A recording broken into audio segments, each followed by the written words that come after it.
Terrifying Truth About Chimps by Geographic. What's good? How you day going? Morning, evening, night, whenever you're watching this video. Look, the other day we watched Geographic and it was his Nope video, whatever. I still have not watched the movie. So we started going over a few I would say chimp stories, whatever, of people who are owning these chimps. And we already know about, every time we hear about them, at least I assume we all know this part, but we already know about the strength of these things. We already know how strong chimps are. We know it's legit and measurable. It gets to a point where it gets immeasurable. We know that.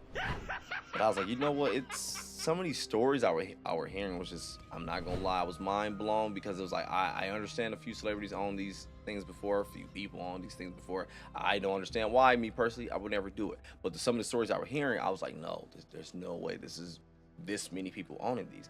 Didn't say it in the video. I'm not gonna lie to you, dog. When I was watching that video, especially, look, I'm just being honest. I was like, hey, dog, I think some of these people fucking these monkeys. I'm just being honest, not even trying to be funny with you. But yo, I want to know some more facts, blah. I want to know some more facts about these damn chimps or whatever, y'all. Did y'all see that video when I think it was an orangutan grabbed this dude through the cage? I ain't gonna lie, this shit was creepy. I thought it was more than one monkey, but it was his feet. You know they use their feet and shit. So, yo, we're gonna get to the video. You wanna check out the original video? Link will be in the description below. But let's go.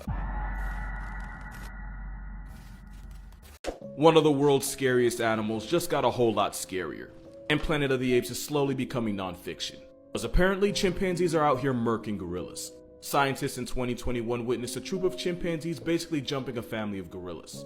And when I say gang, we're talking about almost 30 chimps pressing a family of 5. Keep in mind, a silverback can weigh up to 400 pounds and could probably bench press your car. And according to witnesses, the silverback was eating chimps left and right like they were paper mache. But eventually the chimps overwhelmed the bigger silverback and even kidnapped a baby gorilla. I'm not going to tell you exactly what they did, but that family of 5 became a party of 4.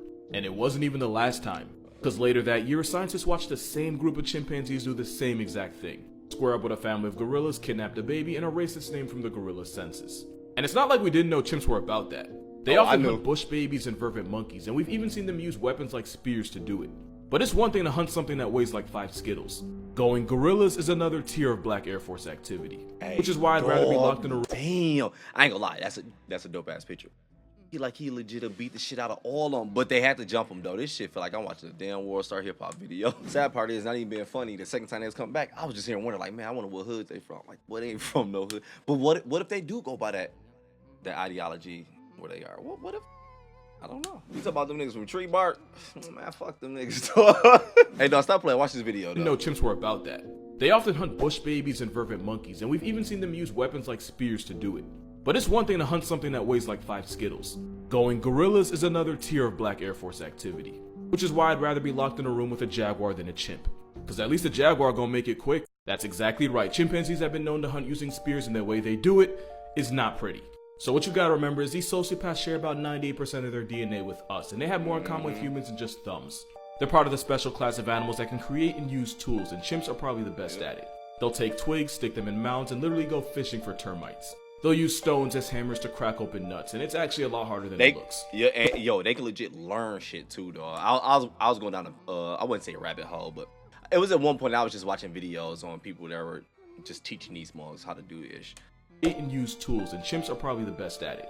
They'll take twigs, stick them in mounds, and literally go fishing for termites. They'll use stones as hammers to crack open nuts, and it's actually a lot harder than it looks. They'll use leaves as sponges to drink water, sticks to steal honey from bees. Some have even been seen making and using stone flakes, which are really close to what early humans used to make back in the day. Oh, but yeah, chimps also use spears by breaking off a stick, sharpening one end with their teeth, and then shoving it into the hollow part of a tree trunk. Cause they know that's where bush babies sleep. Scientists What the fuck? Go! Alright, my bad, overreactor. What the fuck? Stone flakes, which are really close to what early humans used to make back in the day. But yeah, chimps also use spears by breaking off a stick, sharpening one end with their teeth, and then shoving it into the hollow part of a tree trunk. Cause they know that's where bush babies sleep. Scientists watched them stab bush babies and force them out of their hiding spot in trees, where they proceeded to tear them apart and eat them alive. So they don't actually yeet the spear the way a lot of people probably thought, but they're definitely too smart for everyone else's good. Also, fun fact, out of all the animals I've talked about, a chimp was probably the closest to ending my entire way of life. But that's a story for another video. Alright, so here's a story of how a chimpanzee nearly ended my entire way of life. So this was in Senegal, that little country right there. I was visiting for a couple months, and me and some family decided to go to a zoo that, looking back, was way too rundown to be called an actual zoo. The only thing separating the chimps from the general public were prison bars that were wide enough to stick your hand through. That And wasn't, before bro, you the even video think I you was know, talking I did about. not Well, hold up, bro. That wasn't dog, was it? I don't think it was though, but intriguing. Of life. So this was in Senegal, that little country right there. I was visiting for a couple months, and me and some family decided to go to a zoo that, looking back, was way too rundown to be called an actual zoo.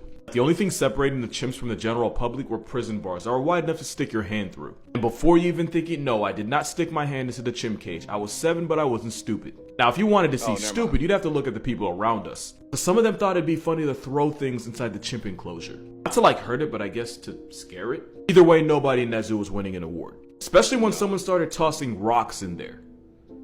Yeah, they got thrown back. Stupidity marinate. I just remember watching the chimpanzee just sit there and take it. Until the people ran out of rocks. It wasn't until the chimpanzee started picking the rocks up that the people realized just what they did. And them boys got oh, them mugs gonna bink your shit. They just gave an animal with thumbs and no regard for anything human ammo. So yeah, as you'd expect, the chimp started fastballing the stones back at the crowd, and all we could do was run and take cover. And I vividly remember crouching behind a bench, and when I got up, a rock flew past not more than 4 inches past my right eye.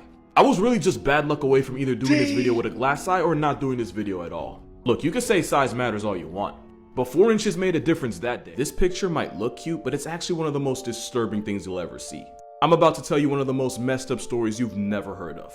So this guy, Dr. Kellogg, hold up, before we go further though, hold up, before we let that story go further, I'm not gonna lie, I just want to go back real quick because my mind is still chilling on this story. I'm not gonna lie to you, even though it's nothing I can do about it, it's over with, but it just sounded so goofy. Me being there, let's say if I'm there, you know, just looking, oh mom, look at the monkeys, woo, having a good time, whatever, and it's somebody on the side of me throw a rock in there, right there, that's my cue to leave regardless. Like, nah, I'm gone, dog, because for one, it can throw it back. But the fact that it seemed like, I don't know, was it more than one in there? I think it was. But the fact that they all waited, or that one waited till it was like, all right, now ain't no more being thrown, and we got all the ammo over here. Yo, these things are freaking smart, dog. But 4 inches made a difference that day. This picture might look cute, but it's actually one of the most disturbing things you'll ever see. I'm about to tell you one of the most messed up stories you've never heard of. So this guy, Dr. Kellogg, had the question I'm sure all of us have had at least once. What would happen if you raised a human without teaching it a language or having it around any other humans? Like a nature versus nurture kind of thing. It's one thing to think it, it's another to be on CPS's watch list. So this guy had a human son, Donald, that he raised with a female chimpanzee he adopted named Gua. So he treated 10-month-old Donald and 7-month-old Gua the same in ways that would have had CPS, PETA, and the Geneva Convention pulling up. The experiment was weird. He would tap on both of their heads with a spoon just to hear the differences in the sound of their skulls.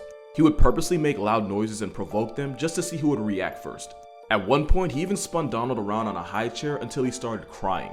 It got really dark really fast, especially when the human Donald started acting like his surrogate chimp sister, walking on all fours, being overly aggressive, and even biting people. It's a shame the Pikachu meme didn't exist back then. Donald would bark like Gua when he wanted food and refused to walk on 2 feet even though he could. Eventually, the man who somehow graduated with a doctorate in psychology from Columbia realized that he was ruining his son.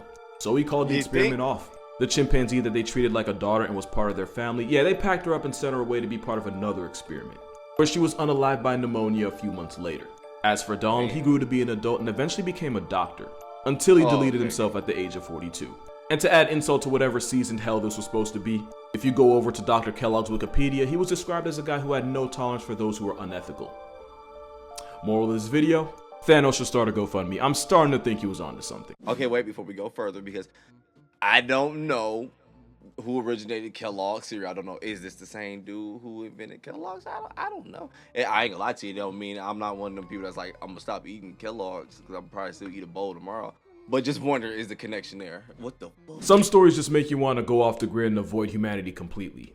And while that may not be an option for you with NordVPN, your internet can. Yeah, not my best transition. I'll be better. NordVPN creates. I'm gonna leave all these links for a sponsor in the description below. Chimpanzee as a pet. Oh, trust me, this is going somewhere. After this ad, though. Here's why you should never give a chimpanzee Xanax. Sounds like common sense, but apparently it's not that common. Travis was a 13-year-old, 200-pound walking life lesson that lived with his owners in Stamford, Connecticut. He spent his entire life around people and was basically treated as one of them. He would do things like use the family computer, watch baseball on TV. He knew how to open doors with keys. And sometimes he'd drink wine out of a glass after a long day. Everyone knew him, and he would even greet police officers whenever he would see them around in the neighborhood. I want you to remember that for later. Travis even drove a car, and he did it more than once. It's like if this dude was an actual member of society. Now, what would happen in 2009 wasn't out of nowhere. The red flags were there. He once climbed out of his owner's car and held up traffic for hours looking for a man that threw an empty bottle at the car. And there was one incident where Travis bit a woman's hand and tried to drag her into a car. But none of that was as bad as '09. I'm not going to make any jokes because this was honestly one of the most traumatizing things I've ever seen. Because one day in 2009, Travis left the house with his owner's keys, and the owner and her friend Charlotte Nash tried to get him back. The only problem was Nash used his Tickle Me Elmo to try to bribe him back into the house. And seeing someone else hold his Elmo pissed Travis all the way off. Travis brutally mauled Nash, tearing out her face and limbs and not even stopping when his owner hit him over the head with a shovel. And as the attack got worse, his owner had no choice but to literally stab him in the back. And a literal butcher knife to the back only made Travis angrier. Eventually, stab him in the back. And a literal butcher knife to the back only made Travis angrier. Eventually, police were called. Hold up, bro. I was trying to read that. My bad. A butcher knife to the back only made. Just so you see just how much of a unit chimps are. Okay, I wanted to make sure it was a real picture. Like, is this some Photoshop-ish? But nah. His owner had no choice but to literally stab him in the back. And a literal butcher knife to the back only made Travis angrier. Eventually, police were called. Yo, the same police knife to the back. I ain't gonna lie. Last rewind. Yo, that dude. Only thing he need to do is stand up. And now I'm like, even looking at the ears. This is creepy, dog. Look, he even needs some cocoa butter, just like a nigga I know. Dog, ashy too. Got worse, his owner had no choice but to literally stab him in the back. And a literal butcher knife to the back only made Travis angrier. Eventually, legit like my grandma hands. Not being funny. Police from earlier. It took multiple bullets just to get Travis to stand down. Travis limped back to the house, went to his cage, and passed away. The victim survived the attack, but Travis had ripped over 90% of her face off, like lips, eyes, nose, they were all gone. And I am telling you right now, do not Google that if you have a weak stomach. Those pictures personally me up for days when I first saw it. At the time, we didn't really know what set Travis off. Some sources said it was because Charlotte Nash was holding his Elmo. Others say it was because Nash had a different hairstyle that day and that freaked him out. But a toxicology report confirmed that Travis the chimpanzee had Xanax-laced tea the day of the attack. Travis's owner obviously got sued, but then she died of an aneurysm just a year later. It was just bad for everyone involved. But at the end of the day, the lesson here is the chimpanzee never went crazy. The chimp just went chimp. This man was attacked by an animal with a name that might just get me cancelled. This is the work of Trombiculidae, but they're also known as, guidelines you better not homie, chiggers. A word that sounds like it has the potential to offend multiple ethnicities. Not to be confused with a species of parasitic flea known as jiggers, and honestly, I don't know what sounds worse. Chiggers, or chiggas, which is apparently less offensive, is a type of mite found all throughout the world, but the most They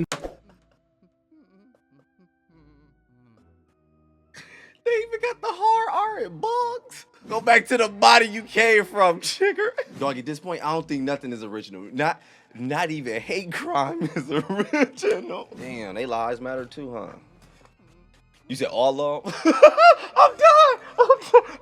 Not to be confused with a species of parasitic flea known as jiggers, and honestly, I don't know what sounds worse. Chiggers, or chiggas, which is apparently less offensive, is a type of mite found all throughout the world, but the most infamous ones are found in the southeastern US, Midwest, and Mexico. I low-key forgot the warning, so if you don't like bugs, this might not be the video for you. Cause chiggas don't really bite, they'll actually just burrow themselves into your skin, make a little hole, and then spit out enzymes that break down skin cells, which is exactly where the swelling and irritation comes from. The worst part is, you usually don't start itching until after the larvae falls off you. It's like you're not allowed to suffer until they're done with you. And once they are, they fall to the ground where they end up becoming their harmless adult forms. And normally the bumps they leave heal on their own. Also, the chiggas in North America usually don't carry disease, they're just really annoying to be around. Yeah. Oh, fucking done.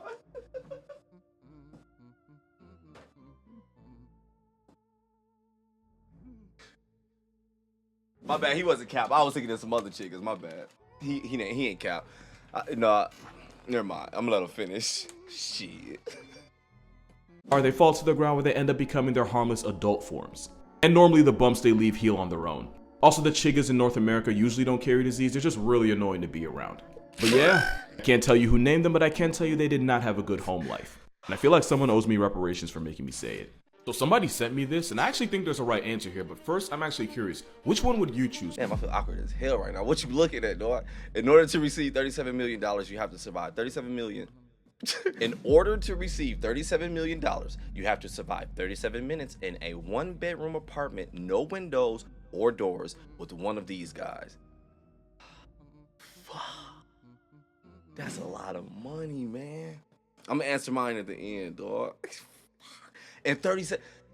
I think I got it. I'm not doing it with no fucking Komodo. Just date. Hey, dog. Hell no.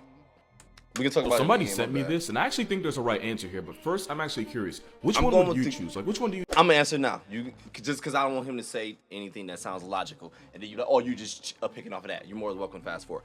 I'm gonna go with the gorilla. I could be wrong. The reason why is because they're somewhat close to humans, and I've seen a video where a silverback gorilla helped a baby pick the baby up, bring the baby back, woo woo, give it back to the family over the thing. My bad. I'm in here talking like chiggers. So I feel like the only thing in between us is a freaking language barrier. Could be hella wrong, but that's at least what I feel like at the moment, all right? So maybe he'll understand my feelings, like if he see me like crying, like, no, because then he might want to like hug you and give you help, but not knowing he's overpowering you. I don't know. I'm going with the gorilla. How ass chicken. Damn, dog, don't cancel me, but I was just thinking like legit, them ticks as they was eating like the bodies. I wonder if someone... The chiggers. I wonder if someone be saying make bodies great again. Like, what if? You gotta really think about this shit. Somebody sent me this, and I actually think there's a right answer here. But first, I'm actually curious. Which one would you choose? Like, which one do you think you'd have the best shot with? Gorilla. Off rip, we can go ahead and eliminate the rhino. For a couple reasons. Rhinos have really bad eyesight and even worse anxiety. Mostly because they have to share a zip code with animals that would literally eat them balls first. Life is multiple choice, and rhinos consistently choose battery. So if this anxiety-riddled warhorse has a panic attack near you, you voice and run. Mostly because they have to share a zip code with animals that would literally eat them balls first. Life is multiple choice, and rhinos consistently choose battery. That is super effective, dog. Last one. Life is multiple choice, and rhinos consistently choose battery. So if this anxiety-riddled warhorse has a panic attack near you, you will be a chalk outline. The Komodo's an instant game over too. Told you. Because Komodos don't flatline their prey with bacteria the way we thought they did. This homicide gecko is actually venomous. And they've been known to dig out human graves and eat the corpses, so don't think you can't get meal prep too. One bite and it's credits, and there's nowhere in the apartment you can go where this 10-foot leather assault weapon can't get to you. Now the jaguar is actually an interesting one. Jaguar attacks on people are really rare. They're usually in self-defense. And are those the ones who crack your skull, or are those the ones who get your damn neck? I don't know, regardless. An interesting one. Jaguar attacks on people are really rare. They're usually in self-defense. So you'd actually have a better chance of surviving in a room with a jaguar as long as you don't provoke it or do anything to make him think you're food.